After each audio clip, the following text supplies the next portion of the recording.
Welcome back to my channel. Last video में हमने noun के बारे में पढ़ा था, नाउन की डेफिनेशन पढ़ी थी और नाउन के टाइप्स पढ़े थे। इस वीडियो में हम कुछ इंपॉर्टेंट पॉइंट्स कह लो या नाउन के रूल्स कह लो, हम वो पढ़ने वाले हैं। ठीक है, नाउन क्या होता है? नाउन किसी नेमिंग वर्ड, कोई नेमिंग वर्ड को ही नाउन कहते हैं।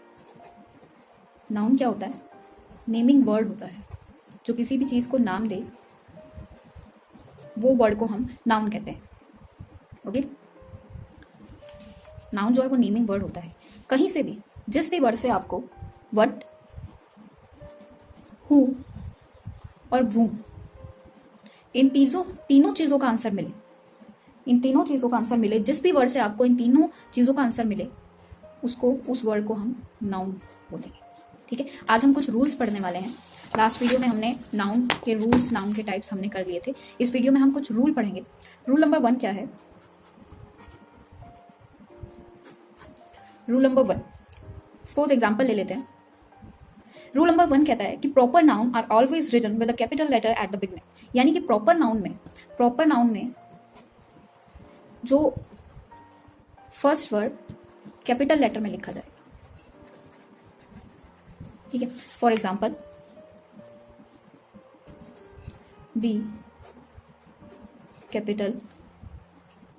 The capital of Bihar is Patna. Capital of Bihar is Patna. तो यहाँ पे बिहार क्या है? गलत है, बिकॉज ये प्रॉपर नाउन है, दैट मीन्स यहाँ पे बिहार आएगा। ठीक है, रूल नंबर 1। रूल नंबर 2 क्या कहता है? रूल नंबर 2 में बात होती है, एग्जाम्पल से समझ लेते हैं। Nilesh is Gandhi ji of our class. Gandhi ji of our class. क्या ये सेंटेंस जो है वो देखने में सही लग रहा है आपको?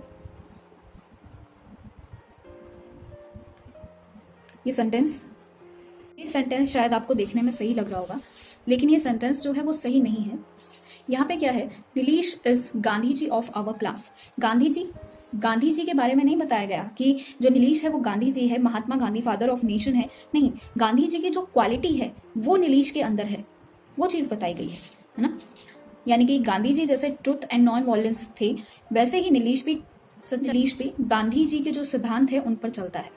ठीक है ना। ठीक है, तो यहाँ पे सेंटेंस क्या बनेगा हमारा कि नीलेश इज दी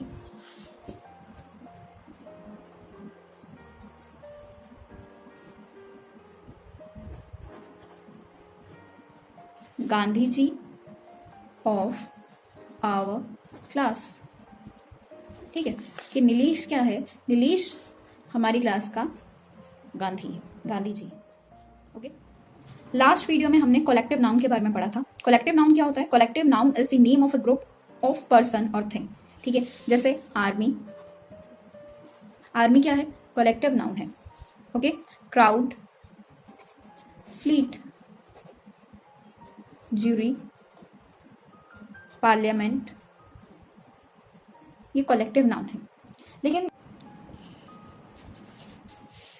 एक एग्जांपल से समझो कलेक्टिव नाउन को।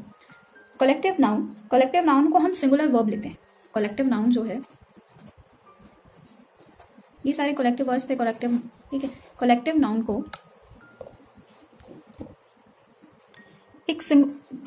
को सिंगुलर वर्ब की तरह लिया जाता है। ठीक है, फॉर एग्जाम्पल क्या लें? The jury have given their decision।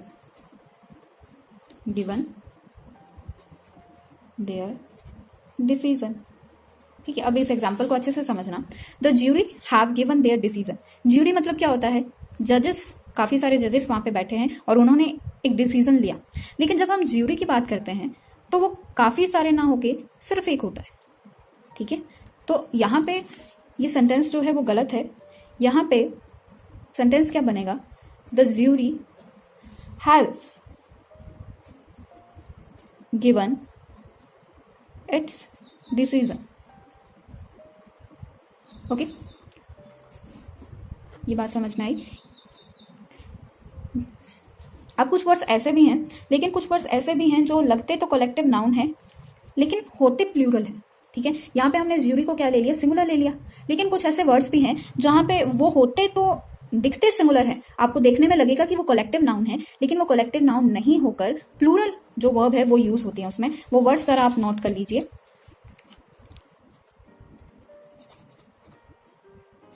Poetry, poetry farm होते हैं ना जो, वो पोएट्री। Police, cattle. अब यहाँ पे ये है कि पुलिस जो है वो प्लूरल वर्ब यूज करते हैं, पुलिस में हम प्लूरल वर्ब यूज करते हैं, लेकिन आर्मी में हम प्लूरल वर्ब नहीं यूज करते, हम सिंगुलर वर्ब यूज करते हैं। Okay, then infantry. इन्फेंट्री क्या होता है? इन्फेंट्री मतलब है जो सेना पैदल चल रही है, जो सेना पैदल चल रही है वो इन्फेंट्री। एंड कैवेलरी, कैवेलरी मतलब वो सेना जो घोड़ों पे है, घोड़ों पे सवार है या कोई भी उनके पास व्हीकल है, वो सब। ठीक है, तो poetry, police, cattle, infantry, cavalry, ये वो वर्ड्स हैं जिनके साथ प्लूरल वर्ब यूज होती है। क्या यूज होती है? प्लूरल वर्ब यूज होती है। Okay,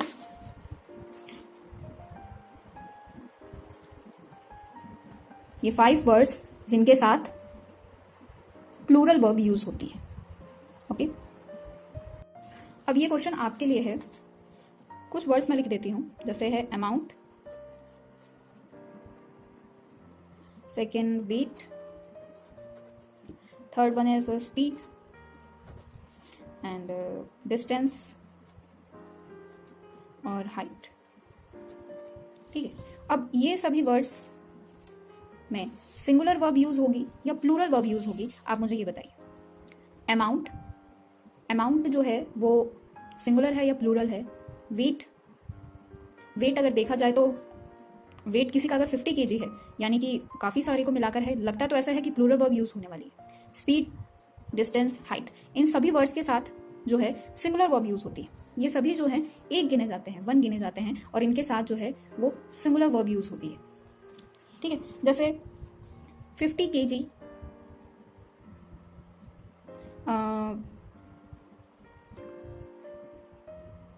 50 lakh, 50 lakh his monthly income। ठीक है, 50 लाख उसकी मंथली इनकम है, तो यहाँ पर वर्ब कैसी यूज होगी? सिंगुलर वर्ब यूज होगी, यहाँ पे इज यूज होगा। 50 लाख वैसे तो प्लूरल है, ठीक है, लेकिन 50 लाख, 50 अगर देखा जाए तो ये प्लूरल है, लेकिन जब पेमेंट की बात आती है तब ये सिंगुलर है। ओके, क्लियर हुआ सभी को? तो कौन कौन से वर्ड हैं? अमाउंट, वेट, स्पीड, डिस्टेंस और हाइट, इन सभी के साथ सिंगुलर वर्ब यूज होती है। अब हम एक और एग्जांपल लेते हैं। The jury was divided in its opinion, in its opinion। ठीक है, तो ये सेंटेंस जो है वो गलत है। ठीक है, ये मैंने आपको बता दिया कि सेंटेंस गलत है, लेकिन ये कैसे गलत है? The jury was divided in its opinion, हमने जो लास्ट एग्जाम्पल किया उसमें हमने बताया, लास्ट एग्जाम्पल जो किया हमने,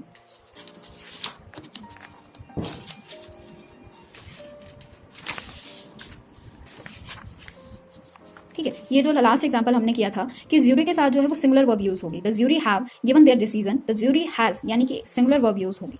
ठीक है, अब इसी हिसाब से अगर देखा जाए तो ये सेंटेंस सही होना चाहिए, क्योंकि यहाँ पे सिंगुलर वर्ब यूज हुई है। लेकिन ये सेंटेंस गलत क्यों है? क्योंकि यहाँ पे वॉज की जगह वर यूज आए, वर यूज होगा। क्यों? क्योंकि यहाँ पे ओपिनियन की बात हुई है। जितने भी जजेस वहां पे बैठे हैं उन सबकी ओपिनियन जो है वो अलग अलग होगी, वो सेम नहीं है। उनकी ओपिनियन जो है, जो भी वो ओपिनियन देंगे वो सेम नहीं है, अलग अलग देंगे। दैट्स वाई यहाँ पे वर यूज हुआ। ओके, तो सेंटेंस को समझना है, सेंटेंस का मीनिंग समझना है, तब जाके आप वर्ब कैसे यूज करोगे ये डिसाइड हो पाएगा। ठीक है, और इसमें एक और है कि यहाँ पे इट्स नहीं आएगा, यहाँ पे वर यूज हुआ है तो इट्स की जगह देयर यूज होगा। ओके, हमने कल सभी टाइप्स पढ़ लिए थे, लेकिन एक टाइप रहता है, वो है मटीरियल नाउन। मटीरियल नाउन क्या है? जैसे पेन है, पेंसिल है, क्लोथ है, फर्नीचर है। ठीक है, पेन किससे बनता है? जिससे भी बनता होगा, प्लास्टिक का लगा लो अगर प्लास्टिक से बनता है। ठीक है, pencil would say, cloth cotton, furniture would, ठीक है।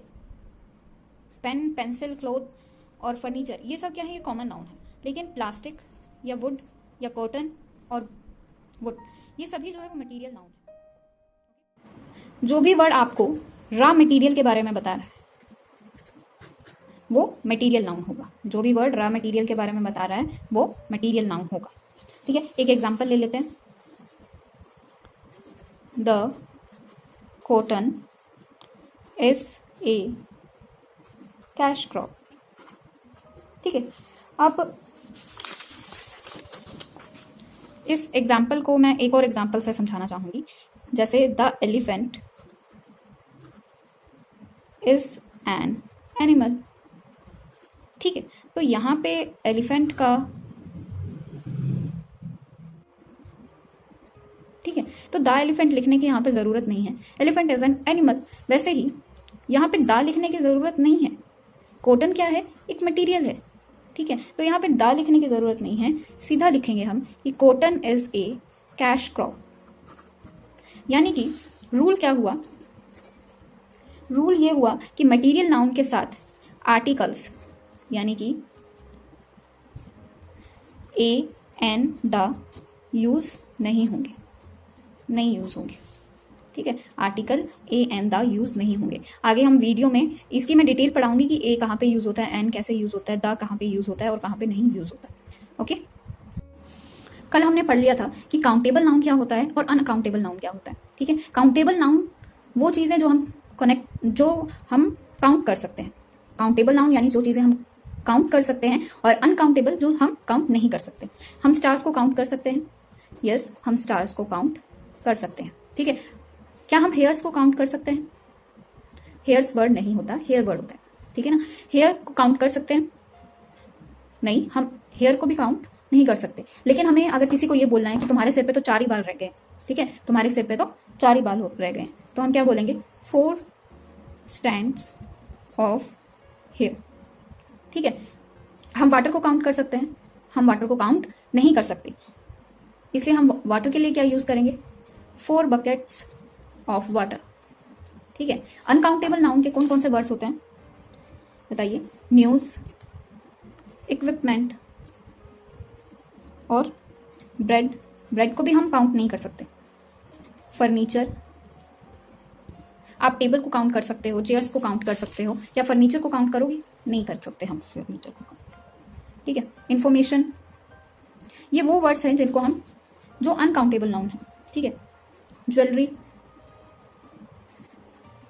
मशीनरी,